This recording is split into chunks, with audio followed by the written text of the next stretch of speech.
The time has come. Speculation has left the building. Welcome to 2018, a new day.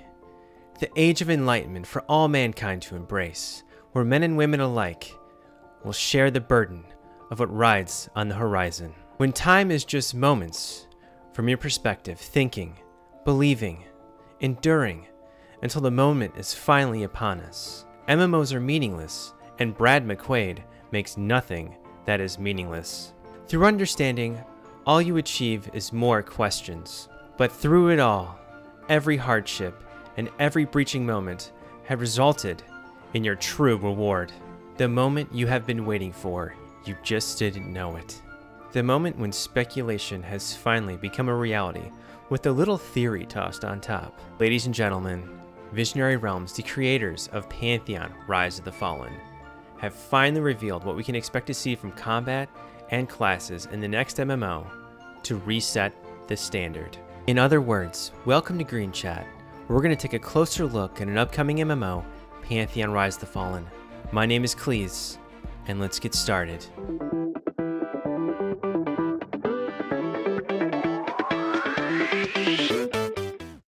Hey guys, hope you had a great weekend, and welcome to Green Chat, where you guys can ask me questions and I can give you my opinion to hopefully formulate your own on Pantheon Rise of the Fallen. For anything related to Pantheon, I would encourage you to check out the links in my notes. It will send you over. There's one to pantheonmmo.com. Also, there's a link to the video that's playing in the background, or will shortly be playing in the background, for any cast that the devs have put out on Pantheon Rise of the Fallen. Also, you can follow me on Twitter if you want. I'm super not into social media for some reason. I'm on YouTube, but that's like the extent. I mean, I'm on Facebook and stuff like that, but I never use it. Anyways, you can follow me there. I'll post when I upload new videos and stuff like that. And I'll retweet some stuff that Pantheon puts out and like some stuff. And, you know, if you like to tweet, Twitter, you know what I'm saying? So you can follow me there. My, you know, at Call Me Cleeze, it's in the show notes as well. So with that, today we're going to start with what we got going on. Or I'm going to start with what we got going on today. Now that made sense. So today we're going to be talking about combat and classes. Fragile asked me a question, I think like 2 weeks ago now. I'm going to reattempt to address his comment. So here we go. This is probably going to be a little bit long, but I'm just going to keep knocking it out and see if we can get to the end together. Who knows? If you don't make it, I don't blame you, but if you do make it, there's some spoilers at the end, which makes no sense. But there could be spoilers.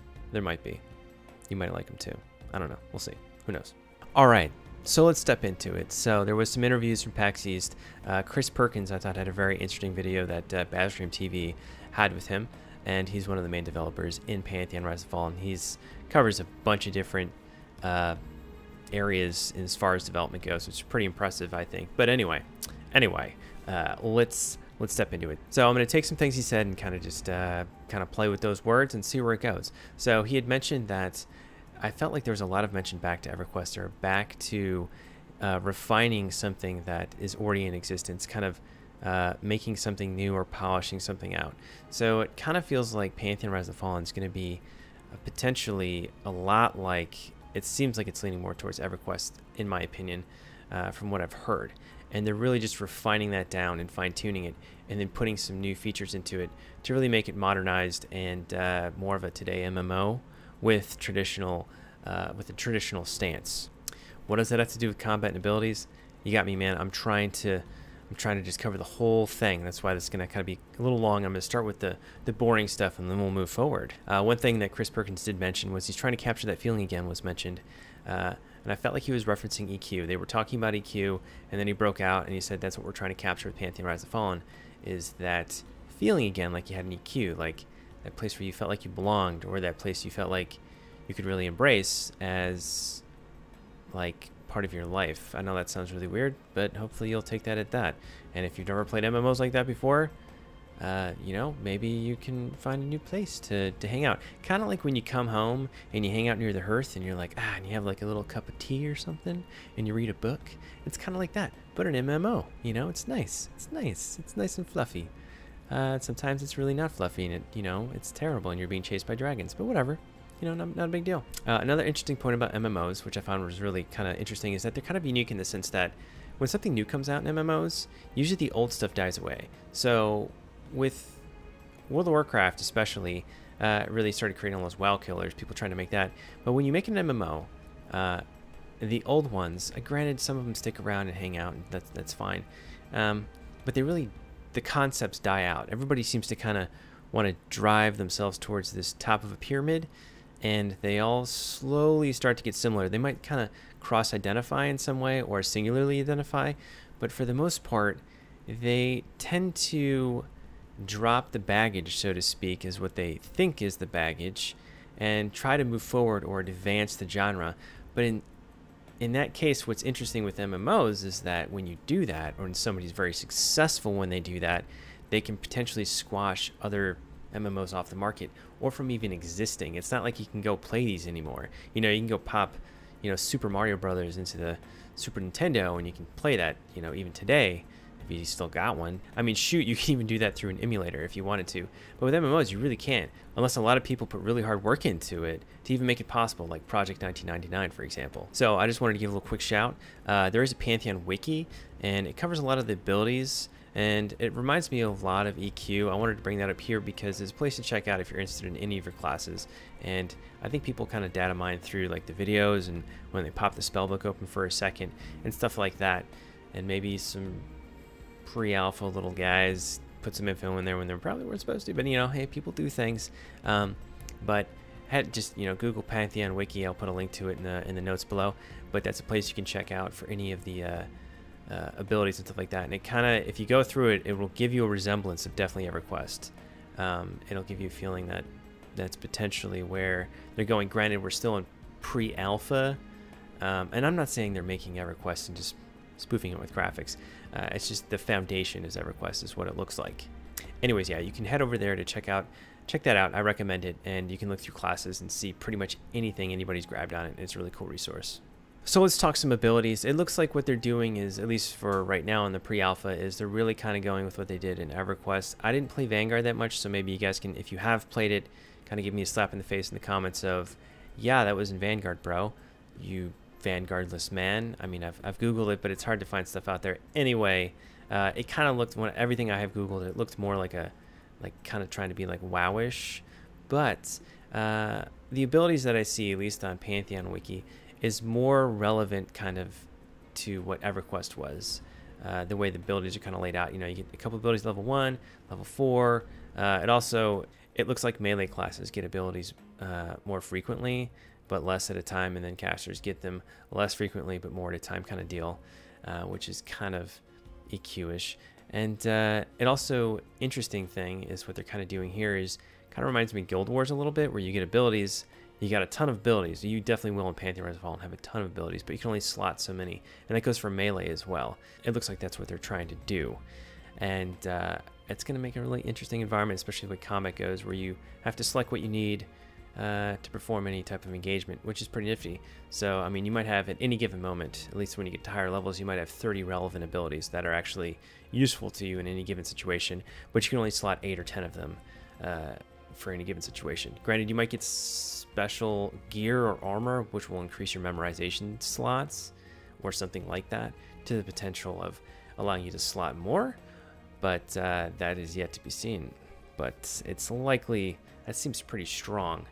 But hey, why not put a strong item like that in the game? It sounds epic to me.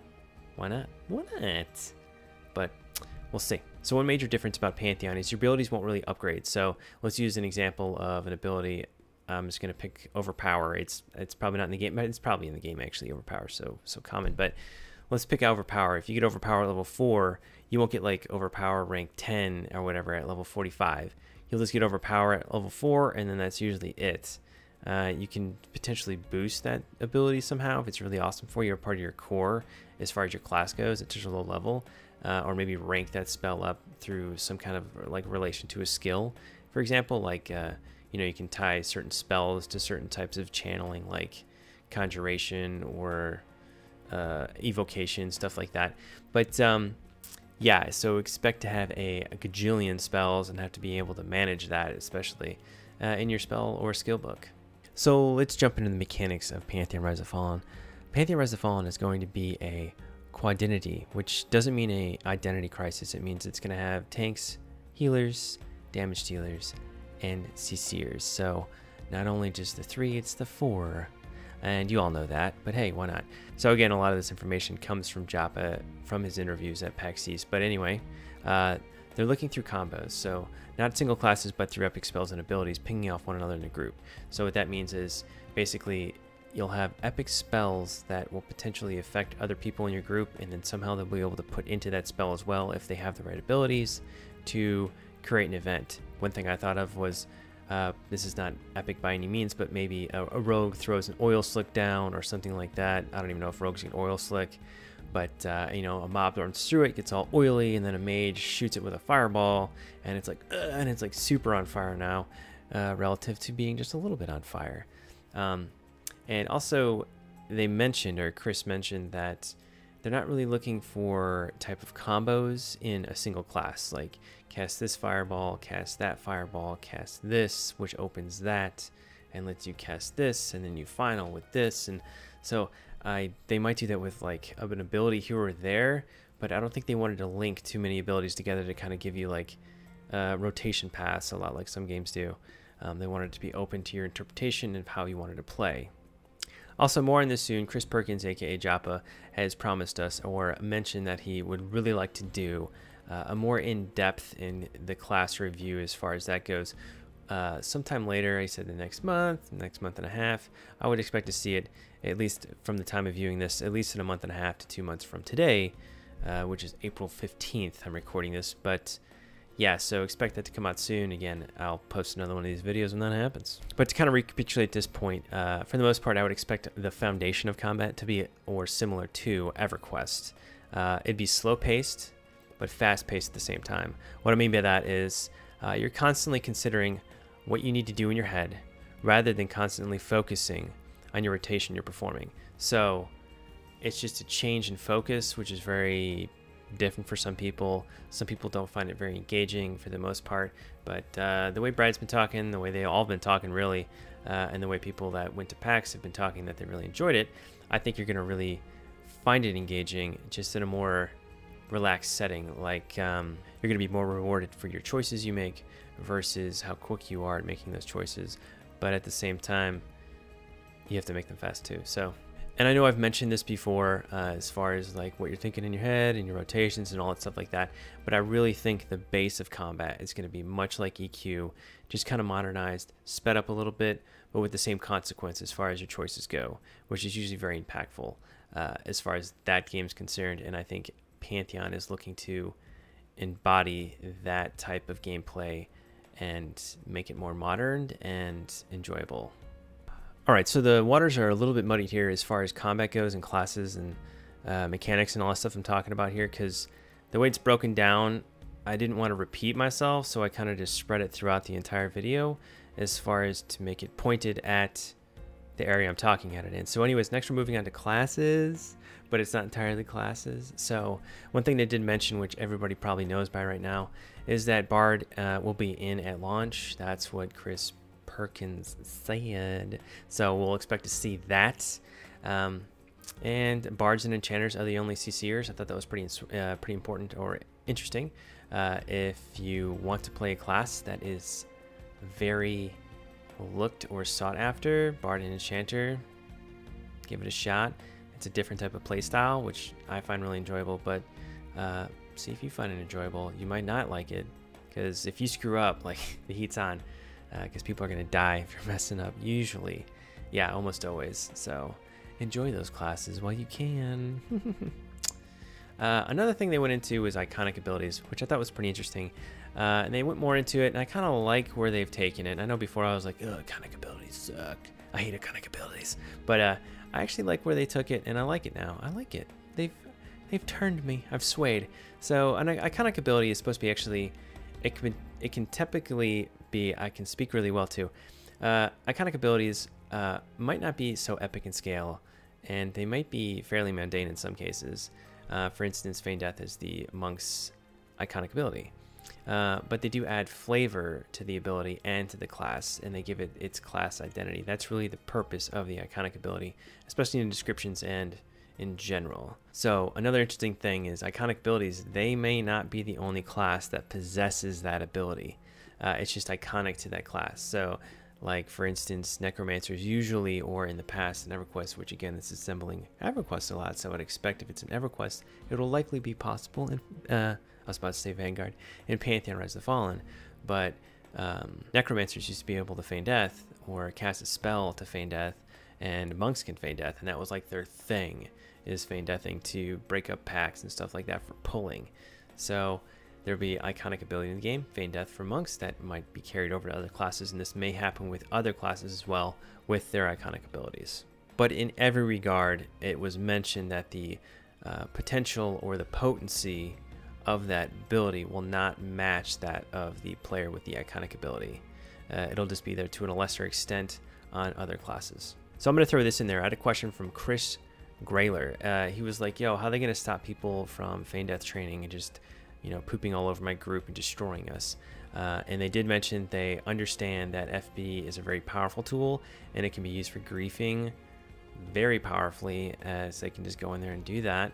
And they said behavior like that will immediately become a CS issue and will not be tolerated. What that means exactly, I'm not sure, but it seems like they intend to get involved in any griefing over FD, because they didn't want to remove that ability from the game because it changes the way mechanics play out across the game. Feign death is very valuable in the sense that you will need it in certain areas to complete it. They're designing the game around that. They've already decided to design the game around that, and that's just that. So FD is going to be in the game, feign death, and they're going to just jump on that behavior and give it a good old spanking, whatever they got to do, you know, just spank it out. Or, you know, if the person likes getting spanked, maybe they'll do something different. Maybe they'll take his allowance away. I'm not sure. We'll see what they do, you know, but definitely something for us to keep an eye on. I would recommend, at least if you're playing pre-alpha or alpha or beta, make a monk and start training people and killing them and see what they do. Let them deal with it then, not when the game releases, because, I mean, I'm not saying go out and be an a-hole, but pretend to be for a little bit, because it would be good to test it then versus later when this game comes out. I personally won't do that. It's up to you. Only you can FD people. And you could say, Cleeze told me to, man. And they'll probably be like, oh, shoot, I get it. Anyway, yeah, do what you want. Believe in yourself. Can already tell it's going to be a long one, boys. Okay. So next up, we're on to epic abilities and spells. So epic abilities and spells will be a lot like epic weapons. They will be super hard to achieve. They'll be found from class masters found out in the world. They'll have important information and skills for you, and you will have to convince them to give you this stuff. You know, you got to be like, yo, man, but speak English when you do it, and hopefully they give it to you. But they'll likely send you on a quest, and they gave the parallel that it's a lot like epic weapons from EverQuest, that it's a very arduous process, and the spells you get will be ridiculous, and abilities you will get will be ridiculously awesome, and probably notable from their appearance and their effect. So that's pretty stinking cool. Not only will you potentially get awesome epic weapons, you get awesome epic abilities and spells. And some of the spells they mentioned, like AoE spells that are epic in potential, will also hurt your friendly targets. Like, a lot of epic spells are so difficult to wield that they also will cause status effects or negative effects to your party members if you aren't careful when you cast them, which is pretty interesting to see where that goes. And of course, they take a lot of time to get. What that means, it's relative, but hey, it probably takes a lot of time to get. And also, they mentioned as a little cherry on the top is that they will have epic abilities and spells in the game at multiple level sets. So you'll be able to go out, you know, this isn't just saved for top level players. At level 20, you potentially can find one of these masters out in the world and achieve an epic spell or ability at level 20, or start working on it at 20 and get, you know, it accomplished by level 28 or something a couple weeks later, or a month later, or 2 months later, however you decide to go about it. But I thought that was pretty cool. So he said, you know, potentially at 20, 30, 40. So you'll be seeing these and be working towards these rather regularly, which kind of gives the grand scale of you'll constantly always be having an epic quest before you, which is pretty cool, and drive you to go to different areas in the world. That's pretty, at least that's what I think. It's pretty sweet. It's sweet. It's sweet. It's sweet. Oh, it's sweet. Okay, next one. Whew. All right, I'm trying to make this, I don't know what I'm trying to make this. So healers, let's move on to healers. So all healers will be able to res. How powerful they are will depend on the healer. Obviously, clerics, y'all know, the most powerful res. Also, how you come back from being rezzed, it depends on the healer as well. So clerics will probably be the top rezzers, druids probably near the bottom, shamans somewhere in the middle. That just seems to how to play out. Maybe not. Maybe not. Maybe shamans will be at the bottom. But clerics always at the top. They're so cleric-y. How could they not? And then one thing they mentioned is that each healer, which is the cleric, the druid, and the shaman, will all be able to do the job. They'll all be able to heal in a group and knock it out. Casting spells, you know, they can handle it. There ain't no issue here. The only issue is how they handle it. So clerics are going to have the most single target, highest hitting throughput heals in the game with some moderate hots and absorbs. That's going to be their forte. So if you're into that, you know, click heal, heal, heal, click heal, heal, heal, you know, and deal with it on that sense. Clerics for you. Also, they're going to be really good tank healers when the tank is taking a gajillion amounts of damage. They're going to be the best at bouncing them back and potentially keeping the go. I mean, you do have bounce back, but it's nice to soften the blow with as many ticking hots as you can have. Heals over times. But so maybe shaman come into play, maybe druid. We'll see. But as far as tank healers goes, it seems like if that's what you like to do, cleric's your sling for that one. Now shamans will be the masters over time. They're going to do the best over time heals, regens, and stuff like that. They're going to be able to pepper their targets. That's a quote that I just totally quoted Chris Perkins, with heals over time, and that's what they're going to be. They're going to be able to really bounce a group or keep a group floating very well as far as their health bars if there's a lot of AoE going out or a lot of different targets taking damage at once, versus the cleric who's got to heal just one guy. The shaman can pump his regens and then move on to the next one and have an easier time keeping groups up. However, he won't be a strong single target healer, so that's those two, you know, ping and pong there. Now druid has been a challenge for the team. That's what they've mentioned. They went into very little detail, but simply put, they're an indirect healer, and they said let your imagination go wild. I would say what they're potentially trying to do with druid, like let's say healing rain, that's like an ability from World of Warcraft. So I mean, I'm gonna let my mind go wild, so I'm gonna pull from other games. If I had to go with druid, let's say you could have an area that you have little showers going down, and you know, you run through the water and you're like, I feel good, I feel better in this water, and then you run out of it, you're like, I'm not gonna heal anymore. And then maybe they can create like a tree, you know, a tree comes out of the ground and it like gives you shade from the sun. You won't get sunburned, so you get plus fire resistance. Who knows, but it seems pretty cool. Also, another thing is, what if they cast spells on the actual bad guy, or as they do, which this might be cool, as they do, because they said it's a challenge, I don't know, but as they do damage, maybe that damage indirectly heals others around them.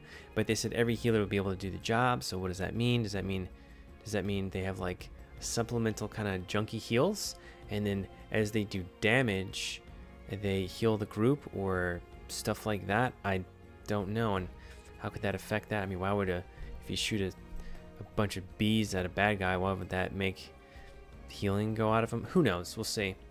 Or maybe they'll just, you know, go around giving shoulder massages and be like, yeah, you feel better, I'm healing you, baby.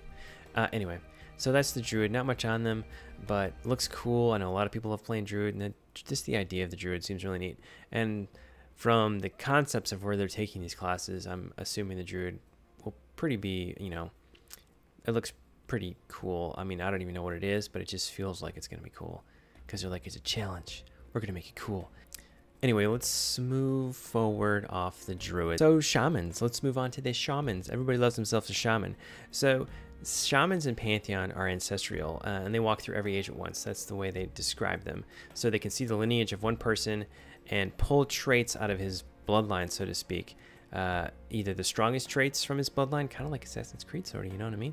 Kind of like so the strongest traits from his bloodline or the weakest traits from the bloodline. So that's how he buffs or debuffs. They kind of bring that embodied soul to the present, or our present from that sense, and make it that guy's attributes. So either he'll be weaker or stronger and stuff like that, which I think is really cool. Otherwise, they're doing some, you know, they got some direct damage spells and damaging you know, with poisons and ice and stuff like that, and regens.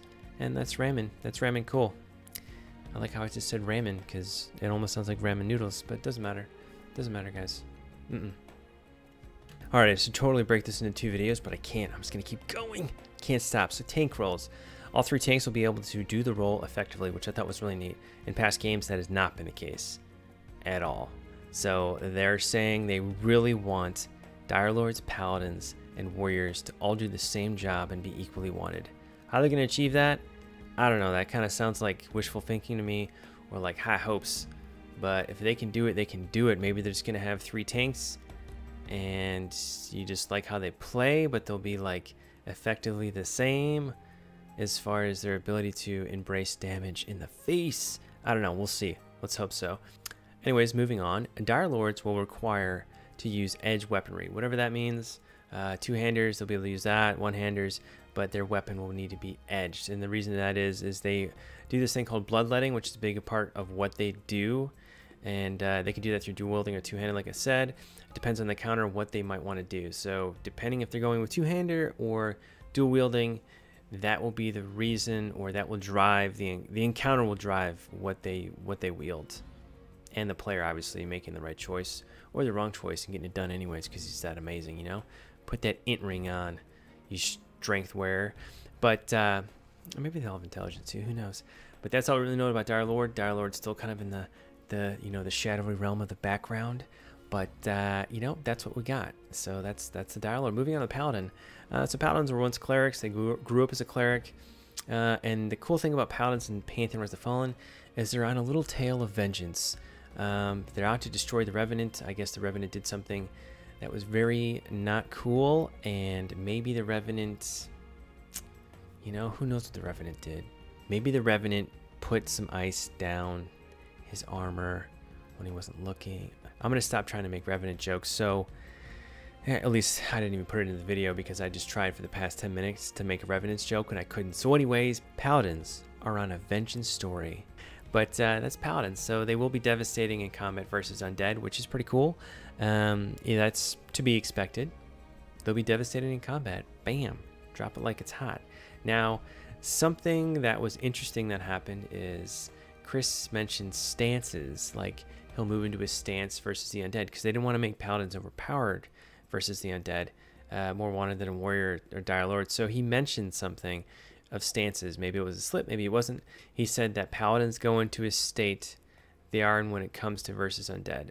So basically, that's a terrible sentence I just wrote out, but basically Paladins will potentially move into different stances depending on what's going on. Versus undead, they move into this stance, not, they move into another stance. And that really begs the question, will there be more stances in the game? It kind of seems like he's mentioned it a few times that classes will have these states or stances they can go into depending on what's going on. Now, the warrior was completely skipped, but I would beg to guess that argues that warriors are, you know, your sword and board, two-handers, dual wielding, whatever, fist to fist, man, probably not fist to fist, but warriors are just like the repertoire is theirs. They own combat and they can use every weapon that, you know, can draw blood or break bone, and wear every plate, and that's the whole shabam. That's their bread and butter. So it was skipped completely. No warrior questions were asked in packs, but you know, you can take it from me. Warriors like blood, and they also like armor, and they like to wear helmets. So if you like that, roll a warrior. Alright, so next we're moving on to the caster side of life. Summoner Wizard was brought up. So Summoner, they mentioned, or Chris mentioned, it's going to be a lot like the Mage and EQ. However, what felt lacking was the summoning arsenal, so they're going to boost the summoning arsenal of the Summoner in Pantheon Rise of the Fallen to be more of like, I'm trying to think of an example where it would be kind of cool like that, but the reference they gave is if like somebody's coming at you with something, like a big dude is charging you, you'll be able to pull something out of a dimensional door or summon something in reaction to that, versus just make a pet and sit there and shoot fireballs once in a while. So you're going to be more reactive with your summons versus just making some weapons and stuff like that. I know I could do verses all day long, but we all know with the Mage and EQ, I guess maybe you guys, if you haven't played EQ, the Mage and EQ, I should go into that, is you made like Earth Elemental, Fire Elemental, Air Elemental, whatever. So you could make these pets that were super strong. They were like crazy strong. So they were like the summoner class that you see in most games, but they were like outrageously powerful. And then the magician or mage could shoot like fire spells and then do some other stuff, you know, do some basic buffs that were like, hey, have some armor and some hit points. I think only on themselves majority, and they could do some to others. They could also do this thing. They could summon weapons. They could like create out of magic weapons that you could give to pets that were super strong that only pets could use. And then they could do mana batteries and stuff like that. They could give you this wand or rod that you could use to tap your life for mana, which was a total troll item because people would give level 1s that. And in that game, if it took more life, then man, yeah, you'd get killed. You'd be like, "What's? Oh, I'm dead." So that's just a side note. But that was like what the mage was in EQ. You really were like a backliner. Your pet did all the work, and you kind of just sat back and shot a fireball every once in a while. So what they're trying to do that is change that up to be way more engaging, to where you're, you know, if somebody's casting a spell, you can summon a genie that comes out and you know, tickles the mob's, you know, hamstrings or something. And I got my spells interrupted because I was so ticklish. You know, not exactly that, but we have no idea what, but it's going to be much more engaging. That's what they've said, and they already have it on the table, and it seems like that's what it'll be.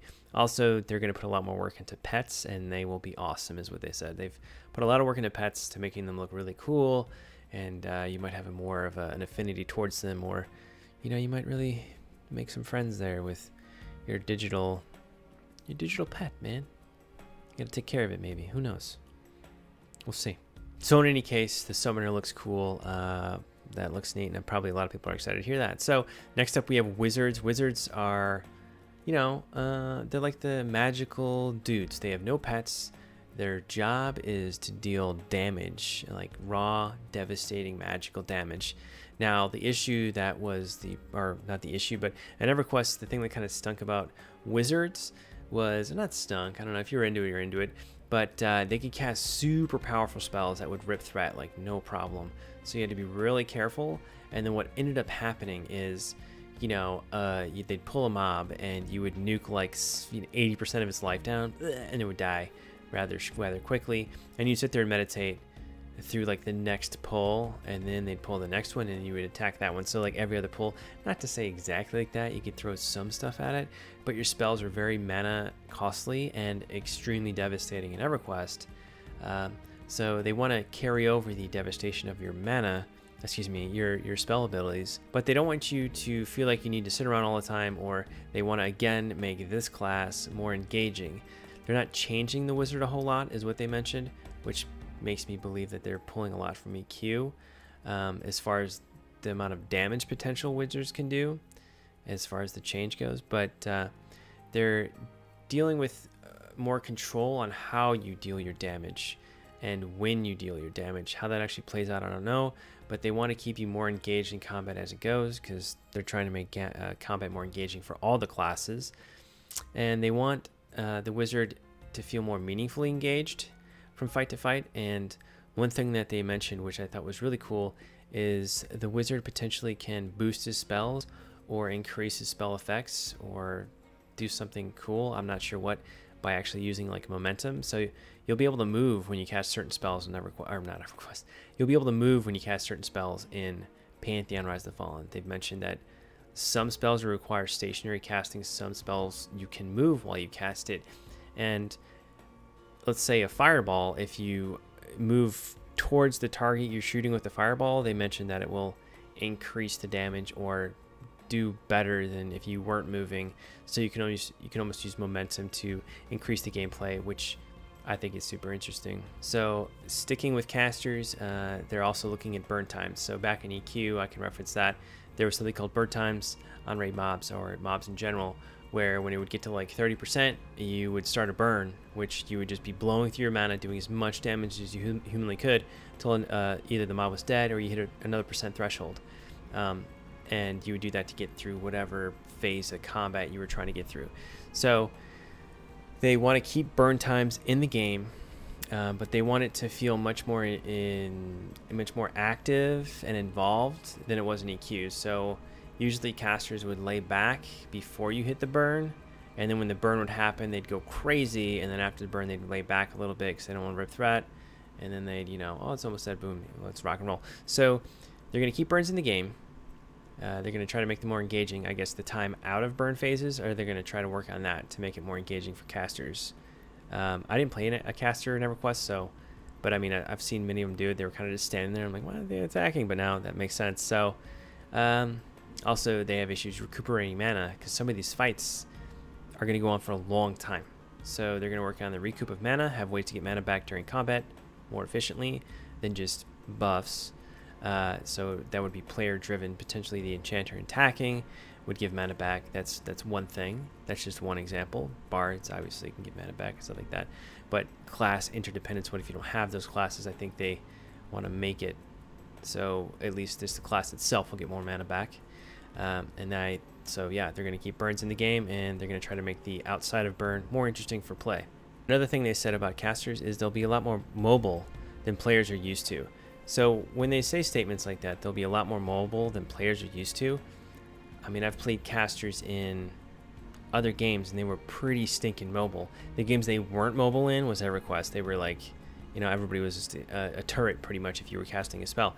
So I feel like that's why they're pulling a lot of this from EQ. I'm just giving that reference. Dang. So yeah, you will be much more mobile as a caster, and again, the mobility will play a role in your damage. You know, like momentum. All right, one question came up is some questions in the comments actually was about how your soul is bind. So they haven't nailed it down yet, but they're thinking about keeping it as what's similar to what you have seen before. I can only assume they mean EverQuest and Vanguard, where in EverQuest and Vanguard, at least in EverQuest, you run around and be like, hey, can you buy my soul? Some guy would be like, yeah, sure, here you go, and you give him a little tip. Wherever you wanted to bind it, and it had to be bound within a city, I think, and then if you got high enough level, you could bind to certain areas, but you had to be bound in a sanctuary in any case, where so when you spawned after you died, you wouldn't just get like killed again, or somebody could control you or something. Another thing about mechanics wise, there'll be traps in the game. Rogues will be able to dismantle traps. They'll be mechanical in nature, arcane in nature, and then sometimes concealed in ways in the outdoors type, where rangers might be the ones that find the traps, and then arcane obviously would be more casters will be able to discern those traps, and then rogues more mechanical, obviously. So moving on to two other different classes, the rogue and ranger. So rogue is, they only mentioned rogue as a deadly assassin trickster. They went into more detail. We've seen the rogue a lot on the live streams, and basically it's what you would expect of a rogue as far as the assassin ways goes, but the difference they're putting in there is with the trickster, they can do different things with alchemy potions, or with the environment, or with traps, or with whatever they decide to do, you know, like as far as CCing people's goes and stuff like that, which is pretty cool to kind of give them a different edge in groups than just a straight up, you know, damage dealer. So it makes them more viable and more, you know, useful than just a straight up damage dealer. However, previously their damage is ridiculous, and they were super useful at higher levels. Regrettably harder to level, but hey, you know, to each his own, and you get more cookies when you level up as a rogue, because you steal them all from everybody. Nobody knows it. You just take their cookies, man, and you eat them. If you like cookies anyways. So if you're into cookies, rogues, I'm telling you, it happens every time. So ranger, they mentioned ranger is going to be more of a melee combat playstyle, so definitely focused on melee. However, they'll be able to disengage from the target, and then they'll use their bow to re-engage in combat or get into combat quicker. So it would be sweet if they shoot like a grapple with like a, you know, like, and they pull on the rope. That makes no sense, but yeah, they mentioned that you'll be able to disengage from combat, and then the bows will get you into combat faster. You will not be able to maintain any margin of DPS with your bow that you maintain with your melee weapons. That was definitely thoroughly covered there. So rangers, melee, and they kind of describe them as a war archer, and that's the plan for them. That's like what you would see a ranger as, war archer. So you're definitely in the fray of it, or in the fray of it. You're in the throng. You're in the throes of combat, man. And rangers typically are really good at pulling because they can track, and they're really good off on themselves. They have a lot of tools of self-survivability, at least outside, sometimes inside too if you're really good at it. And that's what, at least in EverQuest, they were like awesome pullers, And the thing is, you'd have to learn the environments, but they have a lot of tricks up their sleeves for that. So it would make sense with you having the ranged ability. As you're pulling something towards you, you can shoot it with your bow, and then when it gets there, bam, weapons, bam. The range is also going to be more bursty and tactical, but it won't be able to maintain the DPS like I said. So when you jump out at range, you'll be able to burst, so you can potentially, what that says to me is you can maintain your DPS, but not indefinitely at range. So if you had to go too ranged, you could do some abilities that would burst out the damage while you close the gap. So that's something pretty cool. Also, whatever this means, they mentioned animal affinity is going to be a major component of the ranger. So they're going to do something with animals. Affinity, animal affinity. Their animal side. Hopefully it's not like furries. Furries. Okay, let's not even go to that. But again, this kind of reminds me of stances. Like if they change the way they function to meet a need, is that animal affinity? And then there's like a combat stance. Who knows? We'll see. But they keep kind of brushing on like stances or state. Like if the ranger's in this state, he'll be animal affinity, and that will be one of his major ways of doing damage. We'll see. And then finally moving on to Necromancer, which again should have been the casters, but they kind of mentioned at the end. I just kind of mentioned at the end as well. Wanted to get into it, but they're not going to get the Necro done in time. They ain't going to get it done in time. They're going to try to get it in with the release of Pantheon Rise of the Fallen, but no guarantees. They don't think they're going to be able to get the Necro in time. And the whole reason for that is they just had a list of classes they were working on. It wasn't like they weren't considering not putting the Necromancer in. They wanted to, but they decided to work on Bard and Necro. Well, Bard's second to last and Necromancer last. And for whatever reason, that's what they went with. Probably because, you can see Necromancer being a very challenging class to balance for sure. And then if they let the game release without the Necromancer, they have all this metadata to help them make it more balanced and not broken, because that would be unfortunate if you had a group of 6 Necros running around just destroying everything. But yeah, I'm not saying they're intentionally doing it, but I'm pretty sure it's not ready, and it won't be in the game at release. Let's just bury that Necro, and then he'll rise when the time is appropriate. So we're coming to an end here. I don't have much more left, but I just wanted to share this with you guys and see what you thought. So Chris Perkins said he was confident that the Bard will be in the game at release. And they're working on the Bard, and he thinks he can pull it off to the point where he gets it in the game before release, and he's like, yeah, we'll have it in there. So what that leads me to believe, or to kind of what it implies, is that they know or have it time. Obviously they have timetables. That's crazy to think that they don't, but sometimes they don't. Like, it's like very vague, like we're shooting from here to here. And this kind of leads me to believe that they have a timetable to where they think they know when this game's going to come out. They think they know when it's going to be hitting us, at least in beta or out. Probably in beta. They probably know when we're going to hit beta. Of course, they don't want to share that with us because it's important that they don't, because that's just important. Because if they share it with us and then something unexpected happens and then that changes, that's just like, whoo, really destroys confidence and stuff like that. But it's something interesting. I don't know if that makes you feel good or not. It kind of makes me feel, made me feel a little buttery inside. Like, oh, that's exciting.